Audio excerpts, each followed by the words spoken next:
Introducing the all-new Italiano range of pizza. Pizza Ultimo. Pizza Hut. President of the Bar Association of Sri Lanka, Upulja Surya, addressed a gathering at the Sri Lanka Press Institute recently on the role of the media in creating judicial independence in the country.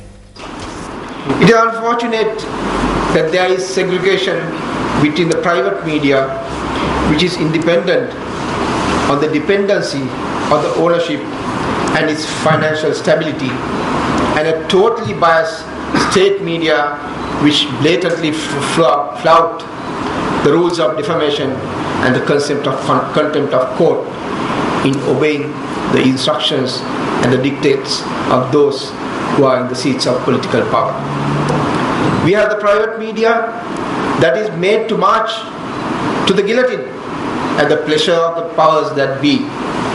Journalists are paid too little to die for the cause that you have dedicated your lives. May it be a one-way journey in the white van and dropped off on the banks of Devanna, or to be speared at a lonely place near a camp on your way to your place of work, or to be brutally assaulted under your own roof. These are the ramifications and the price you have to be prepared to pay in your quest for truth and justice on matters that concern very little to you and your family.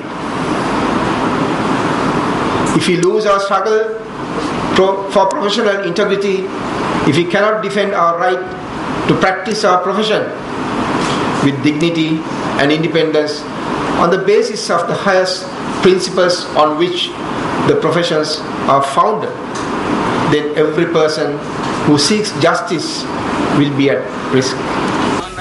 Speaking further, Attorney at Law Upulja Surya said that one cannot let the expectations of the media and that of the legal fraternity to be disgraced.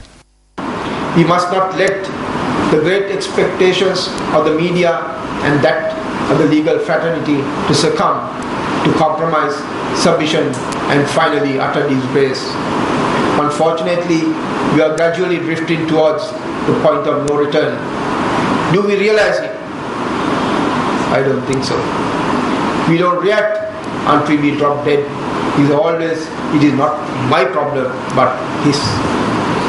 The integrity and independence of legal systems and judicial institutions and the very law itself cannot be of concern to only journalists, lawyers and judges in our country.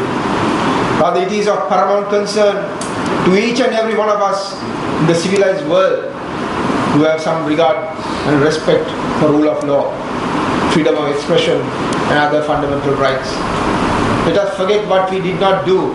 Let us think of what we can do to the generations of tomorrow.